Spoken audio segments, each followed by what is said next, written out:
নমস্কার দর্শক বন্ধুরা, রূপালী গার্ডেনে আপনাদের সকলকে স্বাগতম জানাই।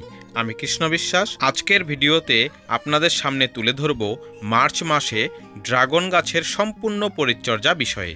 ফল ধরবে এমন বড় গাছে এখন কি সার দিবেন যাতে আগামী এপ্রিল মাসে প্রচুর পরিমাণে ফুল আসে, আর ছোট গাছে কি সার দিবেন যাতে গাছ দ্রুত বড় হয়।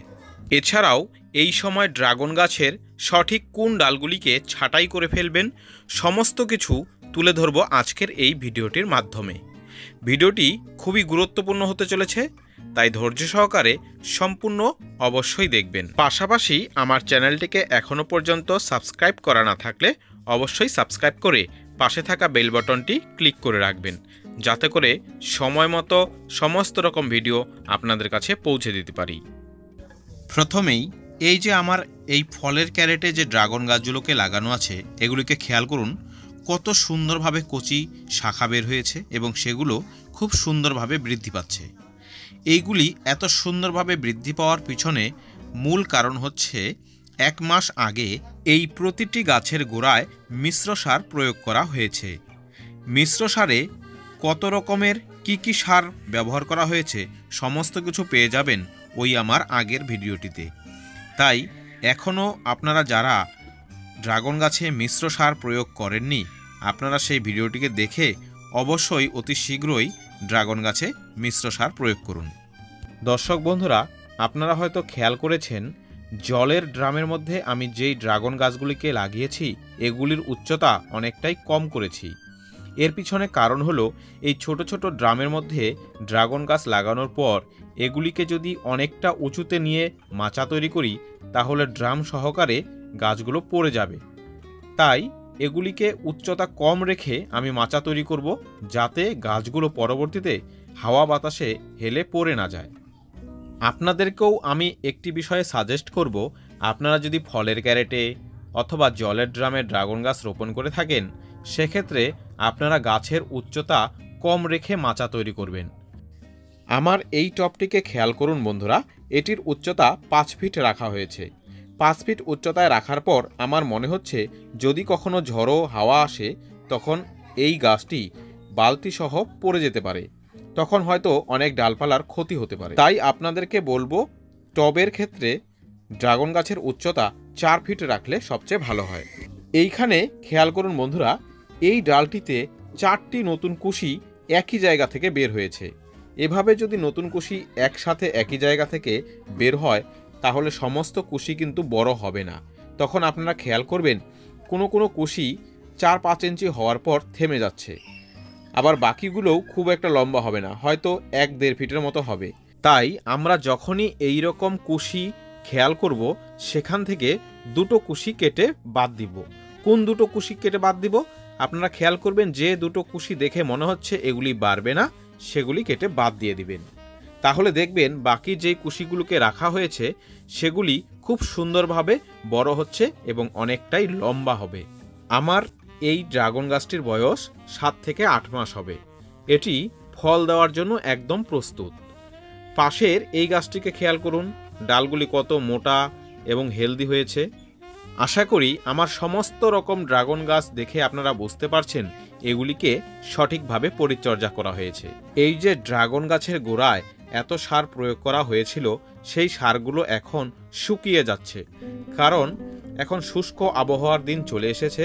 টবের উপরের দিকের মাটি অতি দ্রুত শুকিয়ে যায়, এই কারণে এখন আমাদের মালচিং করা প্রয়োজন। ড্রাগন গাছের গোড়ায় মাটিতে কিভাবে মালচিং করবেন, কি দিয়ে মালচিং করতে পারবেন, এই বিষয়েও ভিডিওটির মধ্যে আলোচনা করব। তার আগে চলুন বন্ধুরা, এই সময় বড় ড্রাগন গাছের ক্ষেত্রে কি সার দেওয়া যাবে আর কি সার দেওয়া যাবে না, এবং ছোট ড্রাগন গাছের ক্ষেত্রে কি সার দিতে পারবেন সেই বিষয়ে আপনাদের সামনে ভালো মতো করে তুলে ধরি।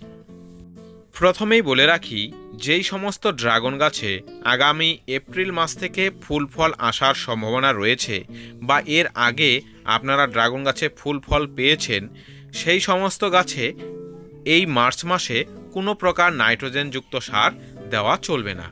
কারণ নাইট্রোজেনযুক্ত সার এখনও যদি আমরা গাছে দিয়ে রাখি তাহলে এপ্রিল মাসেও গাছে নতুন কুশি দেখা দিবে, গাছ বাড়তে থাকবে, আপনার ফুল ফলের দেখা মিলবে না। আর যেই সমস্ত ড্রাগন গাছ এখনও ছোট অবস্থায় আছে, যাদের এখন দ্রুত বাড়ার প্রয়োজন, সেই ক্ষেত্রে আপনারা নাইট্রোজেনযুক্ত খাবার অবশ্যই ব্যবহার করবেন। প্রথমেই আমি এপ্রিল মাসে যেই সমস্ত ড্রাগন গাছে ফুল আসার সম্ভাবনা রয়েছে সেই সমস্ত গাছে কি কি সার দিব সেই বিষয়ে আলোচনা করব। মূলত এপ্রিল মাসে ফুল ফল আনার জন্য আমাদেরকে এসওপি 0050 অবশ্যই ব্যবহার করতে হবে এবং এর পাশাপাশি ফসফেট ব্যবহার করতে হবে। আর আপনাদের কাছে যদি ভালো মানের কোনো অনুখাদ্য থাকে তাহলে অবশ্যই এই মার্চ মাসে একবার ব্যবহার করবেন। আমি এই মিশ্রণটির মধ্যে এসওপি প্রতি টবের জন্য 4 গ্রাম করে এবং ফসফেট প্রতি টবের জন্য 2 গ্রাম পরিমাণ করে এবং অনুখাদ্য প্রতি টবের জন্য 2 গ্রাম পরিমাণ করে ব্যবহার করলাম। এই অনুখাদ্যর মধ্যে বোরন, জিঙ্ক, ম্যাগনেসিয়াম, ক্যালসিয়াম ইত্যাদি পুষ্টিমৌল রয়েছে। এই যে টবের প্রথমে ভিয়েতনাম হোয়াইট এই ড্রাগন গাছটিকে দেখতে পাচ্ছেন, এই গাছটিতে ফুল আসার সম্ভাবনা 50-50 রয়েছে, অর্থাৎ এপ্রিল মাসে ফুল আসতেও পারে আবার নাও আসতে পারে, তবে তার কিছুদিন পর অবশ্যই এই গাছটিতে ফুল আসবে, এতটা পরিমাণ এই গাছটির বয়স হয়ে এসেছে। তাই আমি এই গাছের ক্ষেত্রেও কিছুটা এই সারের মিশ্রণ প্রয়োগ করলাম। একটি বিষয়ে মনে রাখবেন, গাছে ফুল ফল আনতে হলে পটাশ সার ব্যবহার করাটা খুবই প্রয়োজন। তাই এই সময় আমরা অবশ্যই ড্রাগন গাছে পটাশ সার ব্যবহার করব। আর নাইট্রোজেনের পরিমাণ যতটা পারা যায় কম ব্যবহার করব, আর ব্যবহার না করতে পারলে সবচেয়ে ভালো। পটাশ সারের সাথে সাথে ফসফেট সারও এই সময় ড্রাগন গাছে ব্যবহার করাটা খুবই জরুরি। তাই আমি এই মিশ্রণের সাথে ফসফেটও ব্যবহার করেছি। এছাড়াও গাছে ফুল ফল যাতে ভালো মতো আসে, ভালো মতো টিকে থাকতে পারে, এর জন্য আমাদেরকে অনুখাদ্য ব্যবহার করা প্রয়োজন। অনুখাদ্যের মধ্যে অবশ্যই আপনারা খেয়াল করবেন জিঙ্ক, বোরন, ম্যাগনেসিয়াম এই সমস্ত উপাদানগুলো যেন অবশ্যই থাকে। আপনাদের কাছে যদি এসওপি অর্থাৎ সালফেট অফ পটাশ এই সাদা সারটি না থাকে তাহলে এর পরিবর্তে আপনারা যে লাল পটাশটি পাওয়া যায় অর্থাৎ এমওপি সেই সারটিকেও ব্যবহার করতে পারবেন। ফসফেটের বিকল্প হিসাবে আপনারা হাড় গুঁড়ো গাছের গোড়ায় ব্যবহার করতে পারবেন। সার প্রয়োগ করার পর গাছের গোড়ায় অবশ্যই অল্প অল্প পরিমাণ করে জল প্রয়োগ করবেন। কখনোই গাছের গোড়ায় সার প্রয়োগ করার পর অতিরিক্ত মাত্রায় জল ব্যবহার করবেন না, তাহলে জলের সাথে সার ধুয়ে বাইরে বেরিয়ে আসবে। সবচেয়ে ভালো হয় যদি আপনারা জল প্রয়োগ করার পরে সার প্রয়োগ করেন, সেক্ষেত্রে সারগুলো মাটির সাথে আরও ভালো মতো মিশতে পারে। দর্শক বন্ধুরা, এই সময় আমাদের খুবই শুষ্ক আবহাওয়া। দেখবেন টবের ওপরের মাটি অতি দ্রুত শুকিয়ে আসে, বারবার জল প্রয়োগ করতে হয়। তাই এই সময় এই মালচিং পদ্ধতিটি অবলম্বন করলে আপনাকে পরিশ্রম কম করতে হবে। হয়তো যেখানে 2 দিন পর পর জল দিতেন সেখানে আপনারা 3-4 দিন পর পর জল দিতে পারবেন। এইভাবে মালচিং ব্যবস্থা করে দিলে টবের মাটি অত দ্রুত শুকাতে পারে না, সবসময় একটু রসালো ভাব থেকে যায়। তাই আপনাকে অত ঘন ঘন জল প্রয়োগ করার প্রয়োজন হবে না। তাই আপনারা অবশ্যই এই সময় মালচিং করে দিবেন। মালচিং করার জন্য আপনারা শুকনো খড় কিংবা শুকনো ঘাস ব্যবহার করতে পারবেন। আমি এখানে এই যে এত সুন্দর ছোট ছোট জিনিসগুলো দেখতে পাচ্ছেন, এগুলো সর্ষে ফুলের খোসা। আমার বাড়িতে সর্ষের ফুলের খোসা ছিল, তাই আমি এগুলি দিয়েই মালচিং করে দিলাম। সুতরাং দর্শক বন্ধুরা, যদি আপনার ড্রাগন ফল গাছগুলি আমার এই রকম ড্রাগন ফল গাছের মতো বড় হয়ে থাকে, অর্থাৎ এর আগে ফুল ফল দিয়েছে অথবা এপ্রিল মাস থেকে ফুল ফল আসবে এই রকম গাছের বয়স হয়ে থাকে, তাহলে অবশ্যই এই সময় বিশেষ করে পটাশ সার ও ফসফেট সার ব্যবহার করবেন। তার পাশাপাশি গাছে যে কোনো ভালো মানের অনুখাদ্য ব্যবহার করবেন। পটাশ সারের হিসাবে যদি আপনারা লাল পটাশ অর্থাৎ এমওপি ব্যবহার করেন তাহলে অবশ্যই গাছের গোড়ায় ব্যবহার করবেন। আর যদি এসওপি অর্থাৎ সালফেট অফ পটাশ বা 0050 ব্যবহার করেন সেক্ষেত্রে আপনারা স্প্রে করার মাধ্যমেও গাছের মধ্যে প্রয়োগ করতে পারবেন। অনুখাদ্যও 2 রকমের হয়, একটি গাছের গোড়ায় প্রয়োগ করা যায় আরেকটি স্প্রে করার মাধ্যমেও প্রয়োগ করা যায়। আপনারা যে অনুখাদ্য বাজার থেকে কিনবেন সেটি কিভাবে প্রয়োগ করতে হবে অবশ্যই জেনে নেবেন। এবারে আপনাদেরকে বলি ছোট ড্রাগন গাছের ক্ষেত্রে, অর্থাৎ আমার এই যে এই রকম ড্রাগন গাছগুলো দেখতে পাচ্ছেন, এগুলিতে এপ্রিল মাসে কিন্তু ফুল আসবে না। তাহলে এই গাছগুলোকে কি করতে হবে?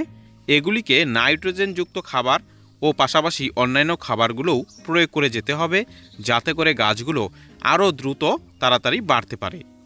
ছোট ড্রাগন গাছে কিভাবে কি সার প্রয়োগ করতে হয় এই বিষয়েও আমার চ্যানেলে আগেই ভিডিও দেওয়া আছে। সেই ভিডিওর লিংক ডেসক্রিপশন বক্সে দিয়ে রাখবো, আপনারা অবশ্যই দেখে নেবেন। এছাড়াও ভিডিওটির শেষে স্ক্রিনের মধ্যে এর লিংক পেয়ে যাবেন। তাছাড়াও সংক্ষেপে বলে দেই, ছোট ড্রাগন গাছের ক্ষেত্রে আপনারা বেশি পরিমাণে পুরনো গোবর সার ব্যবহার করবেন, তার সাথে কিছু পরিমাণ ফসফেট ব্যবহার করবেন, তাতেই যথেষ্ট। আপনাদের যাদের কাছে গোবর সার নেই তার বিকল্প হিসাবে আপনারা যে কোনো কম্পোস্ট সার, যেরকম ভার্মি কম্পোস্ট ব্যবহার করতে পারবেন। তার সাথে আপনারা হাড় গুঁড়ো ও শিংকুচি মিশিয়ে গাছের গোড়ায় প্রয়োগ করবেন, তাহলেই দেখবেন গাছগুলি দ্রুত বাড়বে। তাহলে দর্শক বন্ধুরা, আজকের ভিডিওটির মাধ্যমে আমি যেই সমস্ত পরিচর্যার কথা বললাম, আপনারা এই মার্চ মাসে এইভাবে পরিচর্যা করুন। আশা করি যাদের গাছ বড় হয়ে গিয়েছে তাদের গাছে দ্রুত ফুল চলে আসবে, এবং যাদের গাছ এখনও ছোট আছে সেই গাছগুলি দ্রুত বৃদ্ধি পাবে। আজকের ভিডিওটি যদি আপনাদের ভালো লেগে থাকে তাহলে একটি লাইক অবশ্যই করবেন। কোনো বিষয়ে প্রশ্ন থাকলে কমেন্ট বক্সে প্রশ্ন করবেন। আর হ্যাঁ, চ্যানেলটিকে সাবস্ক্রাইব করা না থাকলে এক্ষুনি সাবস্ক্রাইব করে নেবেন। আজকের মতো তাহলে এখানেই বিদায় নিচ্ছি বন্ধুরা। সকলেই ভালো থাকবেন, সুস্থ থাকবেন। নমস্কার।